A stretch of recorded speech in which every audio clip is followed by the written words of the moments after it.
That would be the Samsung Galaxy S10. And I can say models, plural, because there are going to be at least 3 phones this year, at least, and these 2 represent the main ones, the Galaxy S10 and the Galaxy S10 Plus. So first of all, like I said, we're actually expecting at least 3 phones, and that would be Galaxy S10, Galaxy S10 Plus, and then a Galaxy S10e or S10 Lite, sort of a lightweight model.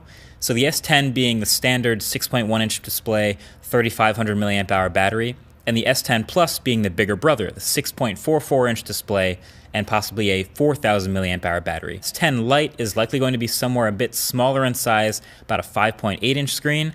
I don't have a model of it, but slightly different shape and look from the renders.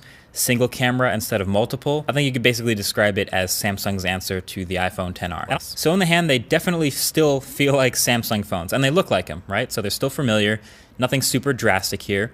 It's still going to be glass on the back, and even though these models aren't glass, they're fingerprint magnets already with that smooth, flat back. And they still have a second specialty button on the left side under the volume rocker that will probably be an unchangeable Bixby button again. What I can say is it feels more like a mini Note 9 than a larger S9. And I mean just because it's a little bit boxier with a little bit more square of a corner radius. So it just kind of looks more like a Note than an S. But then it still has very thin side bezels.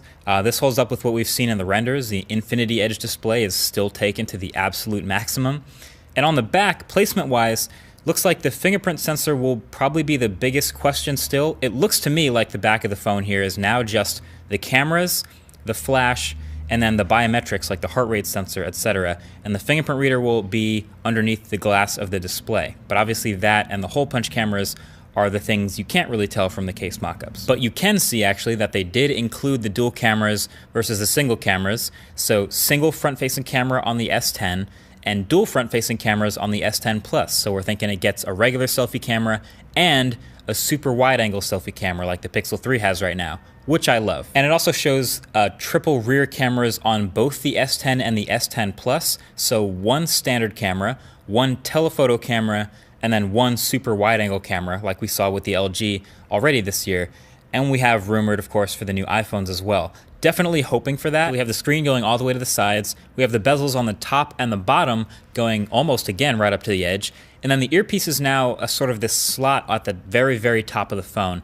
I mean, Samsung never really seems to take speakers super seriously. They never go super hard with the audio, but you can still see it does keep that headphone jack.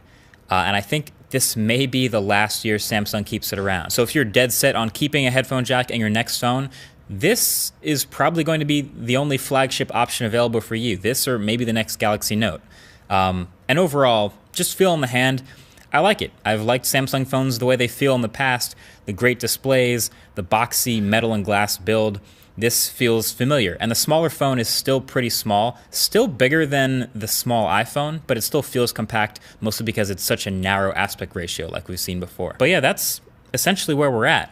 All we really have to do now is wait for the phone to actually be revealed. And